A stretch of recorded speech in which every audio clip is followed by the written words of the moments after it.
I first met Igor on a damp autumn evening when the wind rattled my apartment windows like an impatient guest. My so-called friends had schemed to introduce us, an act I resented, and I arrived at the gathering determined to embarrass them. I planned to flirt outrageously, tease him, and make them regret ever meddling in my life. Instead, Igor asked me to take a walk outside. His warm voice cut through my anger. "I know you're lonely," he said, eyes steady in the lamplit street. "But maybe you haven't seen who you could be with until now." I scoffed at the idea that he could know anything about me, and yet, when I returned home that night, my heart thundering, my cheeks strange with warmth, I realized I'd felt something I hadn't felt in ages: hope. Over the next weeks, Igor was charming. He listened without interrupting. He laughed gently at my jokes.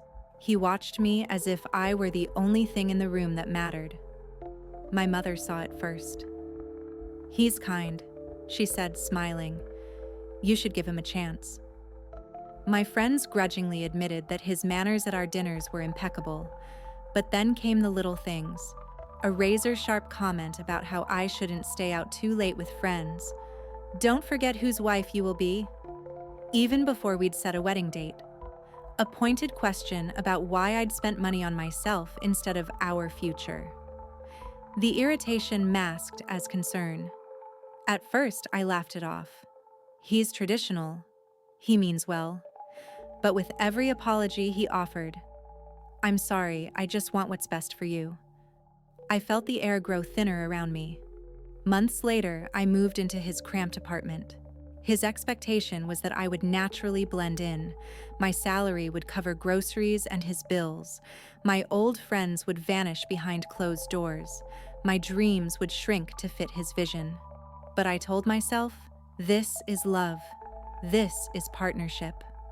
I remember the night of the office banquet. I warned Igor I'd be late. "I need to honor my colleagues," I said. He frowned. 30 minutes, he insisted. Not a moment more. When I finally arrived, an hour late, flushed with laughter and warmth, he was waiting in the lobby. His eyes were cold. "You're mine now," he hissed. "Don't make me regret agreeing to help you." I froze before the door, heart racing. Then he struck me. One sharp blow that echoed through my senses.